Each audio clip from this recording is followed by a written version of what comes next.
city's business. Ask Steve, that will give us the guidance that we need and the wisdom to do the right things.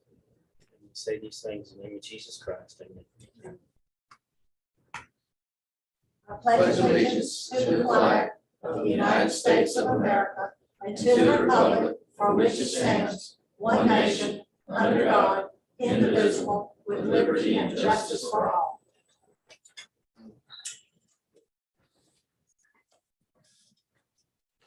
Okay, everybody's looked at the agenda. Have a motion to approve the agenda. Make a motion to approve. Okay, the motion to approve the agenda. Seconded by Vice Chair Vowell. All in favor? Aye. All opposed?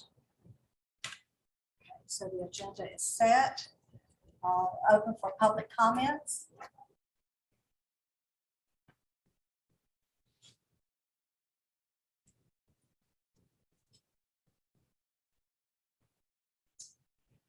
Okay, so we'll close public comments. Okay, so our special business today, we have Chris Moran with us here today, our CPA. And we'll have a presentation of the audit report and financial statements. Mr. Okay, Moran? I gave everybody a copy of the audit report. And this is for the year ending September 30th of 21. And if you get a chance to look through the audit report, the first, you got a clean opinion, which is the highest level of assurance you can receive from a CPA firm that the financial statements are fairly presented.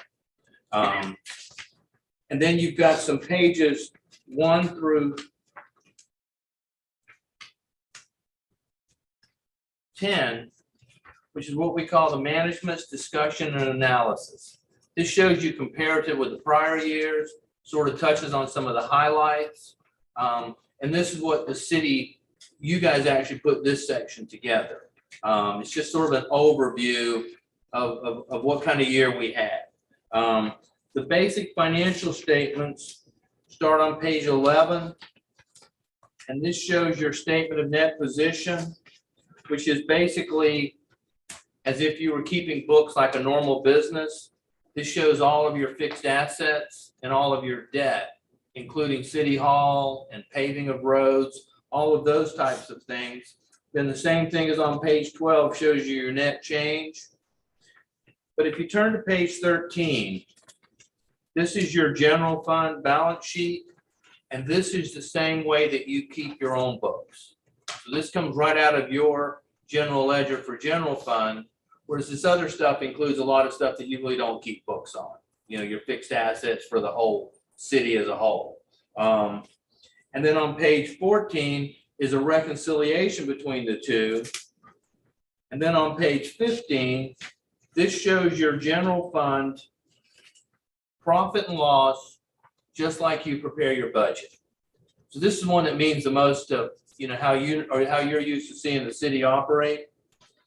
So, you know, you had $291,000 in taxes. We had $376,000 in intergovernmental revenue. We had $799,000 in total revenues. We had our expenditures broken out between general government, transportation, public safety. You had debt service payments of $228,000, and you had capital outlay of $308,000 for total expenses of $972,000, which resulted in a loss of $172,000.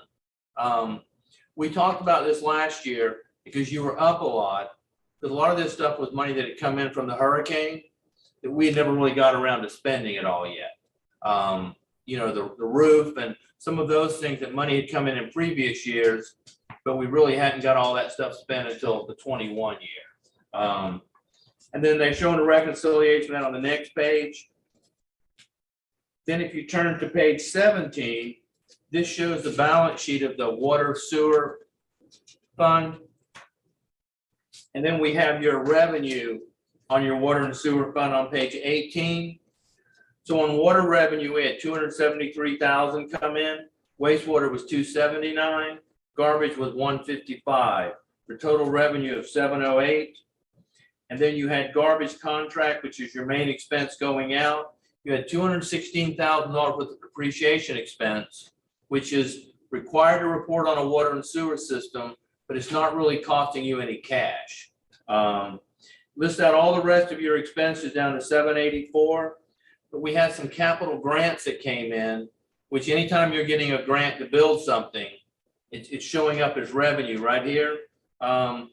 So you added a lot to your fixed assets, but they don't show up as an expense in a water fund. So it looks like you had a profit of $396,000, but in reality, you spent most of that on new plant and equipment. And so if you turn to page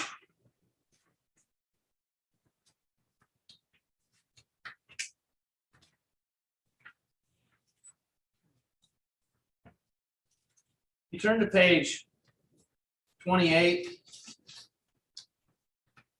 I have footnote number 4, capital assets. This shows what was added during the year. In your general fund, we added $308,000 in capital improvements. And then in your water fund, $391,000.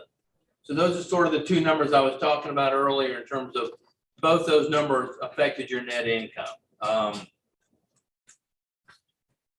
And then if you turn over to page 29, this shows your general long-term debt. You guys have been consistently paying off debt. You know, you don't borrow new money. I mean, we bought a fire truck, but in general, you've been taking your debt down each year. So in your general government, we paid down $228,000. Now, a significant amount of that was a line of credit where you borrow money when you get a grant, and then you let the grant. So you borrow the money to make the payments on a paving contract, for instance. Then when the grant reimburses you, you pay the grant back. I mean, you pay the loan back. So it sort of showed some of that stuff being paid off. And then the same thing down in the water fund. We still have our 2003 bond, our 2007 bond, and then we had that state revolving loan amount, which sort of came in as a grant, but part of it was a loan until you actually made your first payment, and then the state forgave it all. So you have no debt on that SRF anymore. And then I got a 5-year maturity schedule. It shows when all the rest of it will pay off. The rest of the footnotes are pretty much about the retirement system. Only thing I'd like to talk about is the your general fund's simple. We get state revenue, we have some payroll expense, it works. Your water fund's pretty simple. You send out bills every month. We got a billing system that seems to work. We're able to reconcile what comes in. The books are simple. As you get grants, it gets complicated. And when you start getting grants where you're going to go borrow $500,000 from the bank to pay for a paving grant, recording those loans are complicated transactions. The grants are complicated. I had more adjustments this year than I've had in recent times. You're going to need to talk to Robin about maybe getting some outside help to come in here and help with your books. I don't know if you need to do it monthly or do it quarterly. I know the county's got a CPA that they hire that comes in about once a month and helps them close out. I work with Jefferson County. They have a CPA firm that comes in once a year and helps them close out their books. The more grant activity you get and the more loans you get, the more complicated the accounting system's getting. And it was just a lot this year. You're not who you were 10 years ago. And as you get bigger, it's just going to get more complicated. We were extremely close to having to do federal single audit. And if we get federal single audit here, there will be comments in the audit report. You don't really have a system of controls for compliance with grants. You have what Robin knows about grants, but it's not a documented system. If I get a grant, an EPA grant, or I get a DOT grant, the requirements are much different. If we get to single audit, I gotta have written documentation. You had a system of controls in place to ensure compliance with these programs. And you need to get some help on trying to get that stuff set up. You're this close to going with single audit. It's anything over 750,000 of federal grants or anything over 750,000 of state. And we were knocking on that door this year. So not something I wanted to put in writing. So you got some weaknesses, but I'm telling you, you got to start addressing. If we're going to continue down this road of getting more and more grants, you're going to have to get some help. Some compliance help, maybe some accounting help, maybe someone you can call to help you when you take out a loan. But it's just getting more and more complicated than what it was 10 years ago. Anybody got any questions? Does the loss make sense for in the general fund? It was all that insurance money and the Hurricane Michael money that we just haven't really got around to spending it all yet. And then you're getting grants on, but you get a $1 million beautification grant. You're gonna have, it's gonna require some additional thought and controls to be put in place, how you're gonna account for that money. And that's where the accountant would help. put all that Get in someone to place. start, find someone that you can at least call, get a relationship with somebody. I help any way I can. I just can't go too far or I start losing independence. I can't make the decisions and then turn around and audit. Correct. That Right, makes the sense. conflict of interest. I could find somebody for you that I could work through, but we need to have somebody that we can work through. Like, if you don't, can I ask a question? Are these people that do the work you're talking about, are they typically accountants or? There's Chris Johnson, he does the Apalachicola, he does the Calhoun County audit. I've worked with him at Jefferson County before. I've used, I got a CPA that does, she goes out with me when I go out and do Robert F. Monroe Day School. She shows up, we sort of sit down, we have a meeting of what we're gonna need, and then she helps put all that stuff together, and then she gives me the schedules. So I can sort of work through her on trying to get to it. The county uses a guy named Mark Samansky. I used to work with him at Purvis Gray. He comes in about once a quarter and helps them clean up the books a little, but at year end, he does all the schedules. So I can sort of go through him and saying, hey, what about this? What about that? But yeah, typically it would be someone with some accounting knowledge. And then you can also start looking at the fact that you're getting more and more complex type transactions here. Especially grants that are like upfronted. They're not all cost reimbursed. So, how do I track that deferred revenue and, those types of issues? Appreciate that, because there's too much for my office to do in that kind of detail, really, like it is when we have 10, 12, 15 grants going on. It's a lot. It's a lot to manage. Single grants are more than you collect on everything else all year. You get one grant for $400,000 and we're a $600,000 kind of city, you know what I mean? And so it's like, well, we got twice as much just on one contract. So, it's just, I'm just sort of laying out, you guys just you need to think about this going down the road. So, does anybody else have any more questions for Chris or comments? It's not long before we start working on the budget, so that'd be a good thing to look at while we're doing that. So Yeah, thank you yeah, for that. It's just something to think about. Right. It's not like we need to do more than think. Oh, I know. Got some stuff coming. Right. Yes, exactly. Yeah.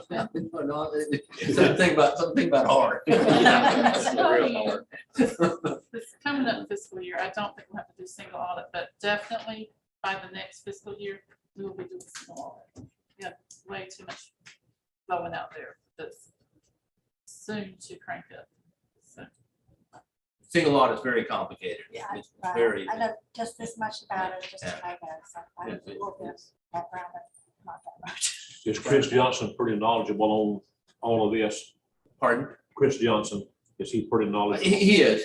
There's several people like that out there, but I'm just saying, maybe have a contract with someone that you can call upon and just as an additional resource to sort of help you through when you have questions that I really can't answer, or, you know, I can work through him just to maintain independence, and, you know, it's just, we do it on, you know, we talk about swapping out on a couple What jobs. was the name, the guy with county, Mark, who? Mark Samansky, he's been helping the county close out their books every year. And I'm taking him to I've got another lady I work with. I'm taking her to Apalachicola for the same reason. It's like, they need some more help, and you can sort of, you know, be an in-between person for them. That's all. It's just giving them a backup person to call, so I'm not making decisions Correct. by answering questions sometimes that are, you know, that I got to turn around and audit it later on in the year. Right, right. If I give the wrong answer, yeah, stuck with it. Can't criticize it later on. It was my decision. Any more questions for Chris? No. No? Okay. So what do we do at this point? I can't remember. We usually do it, vote to accept. That's what I thought, but I couldn't remember. Okay, do I have a motion to Motion to accept? accept. Okay, I have a motion from Vice Chair Vowell to accept the audit. Do I have a second? Second. I have a second from Councilman Collins. All in favor? All opposed? Okay, so. Okay, I will, I'll get you some finals. And we're gonna get this filed with the state for the June 30th deadline. So Okay, that's why we had to do it tonight. thank you for your input, appreciate Okay, it. thank you. Okay. The next item is to approve appointment of the Citizen Advisory Task Force members.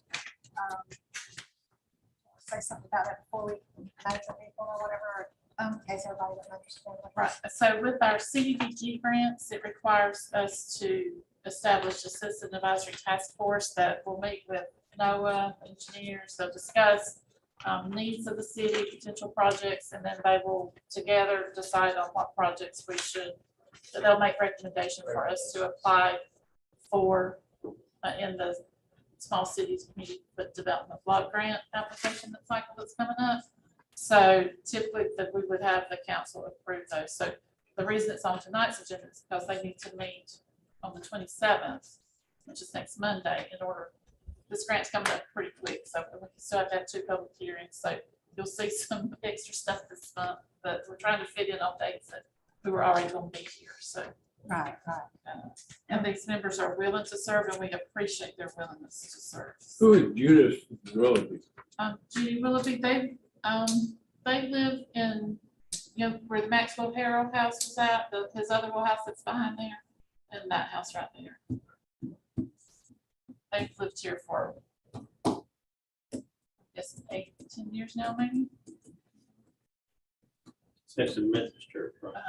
It's the Behind but it. the one, it's Where the not, it's castle not is. Sadie's Not house, the it's the Castles. other one, It's the right? Castle's parents. Yes. Okay, so the persons are Gloria Keenan, Ann Olson, Yvette Money, Judith Willoughby, and Constance Epperson. So do I have a motion to approve the appointment of the Citizen Advisory Task Force members? Make a motion for it.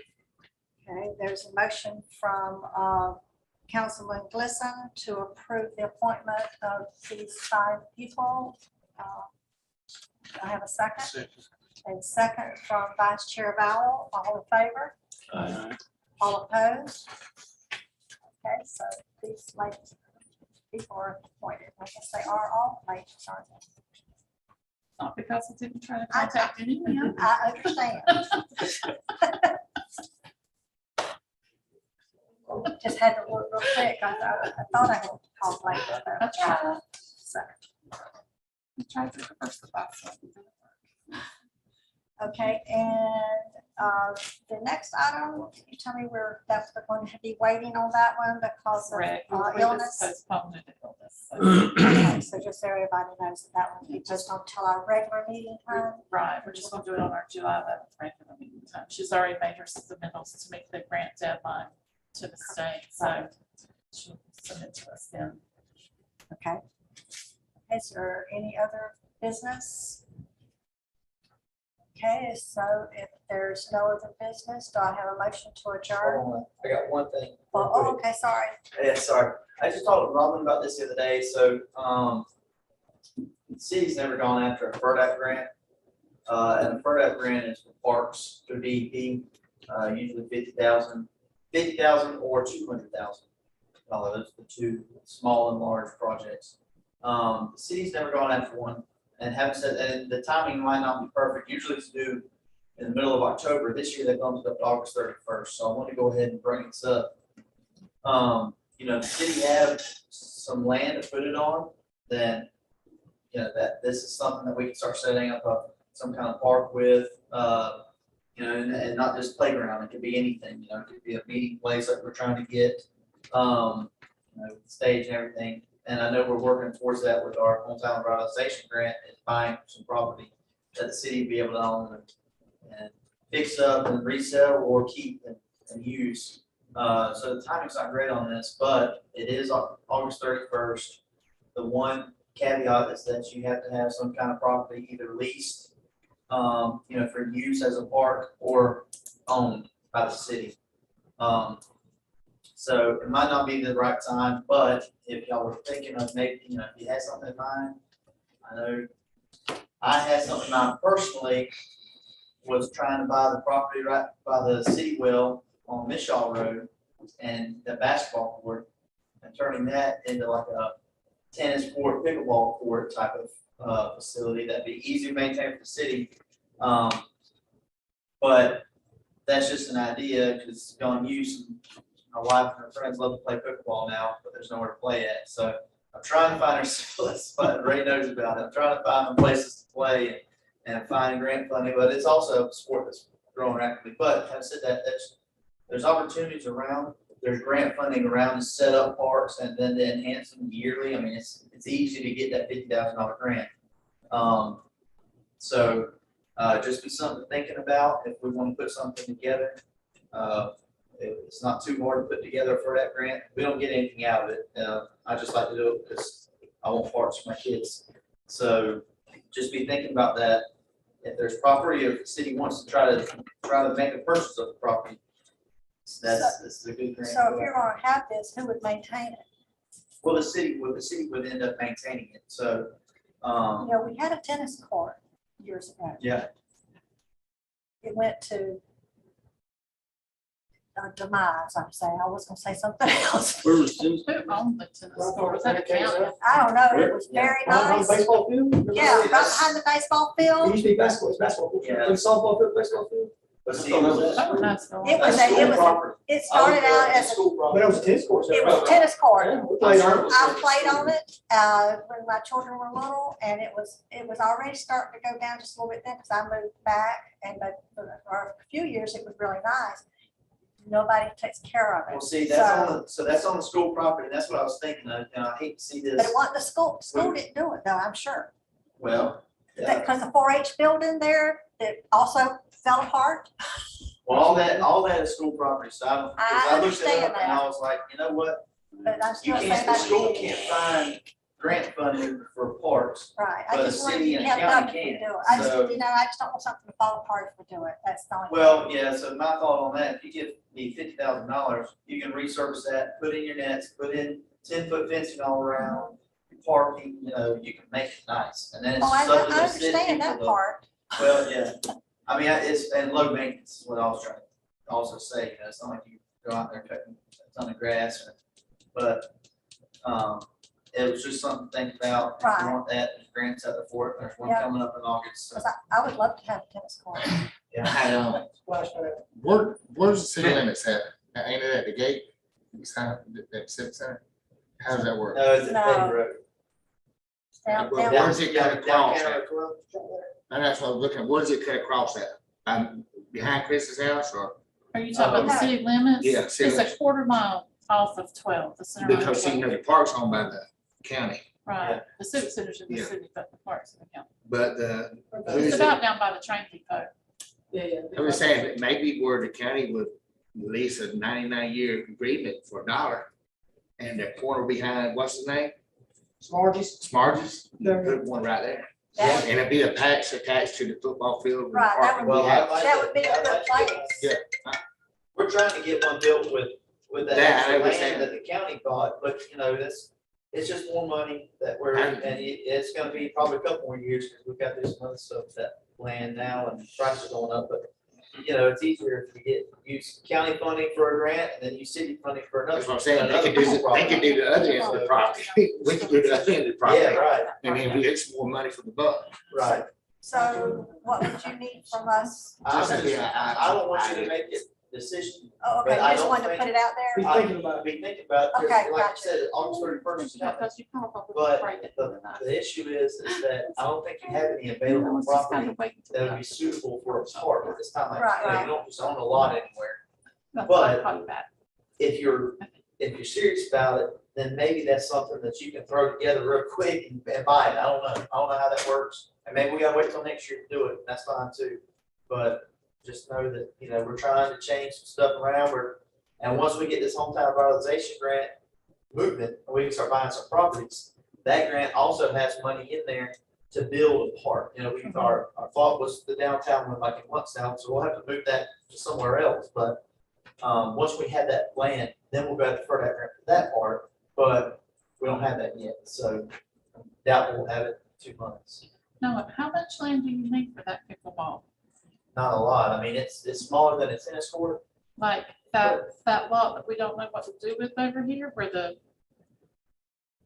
the parking is over here. where Or the the Eubank's post going office. to old post I offices? think that. Is that big enough? to put something? Probably, yeah. They built a super nice one at Cape Sandblast. When you turn on that road, that park on to the right, that's a really nice one. I mean, I always thought if I was gonna make one of them, make it look just like that one. It's nice. But, and I bet it would fit right there. So I don't know a lot that Once you you would bought put there, but if that's, yeah. that's Yeah. fine. Be cool spot. It's a ping pong tennis ball. Meets ping pong. It's a It's small- basically, it's just a small court. Yeah, it's not, That's it's just not not tennis balls, tennis they're where ping you're pong. trying to, it's so much harder. It's a lot easier to play for everybody. It's shorter. How about, if y'all do anything, get kids outside, 'cause That's right. Not this way, they're gonna.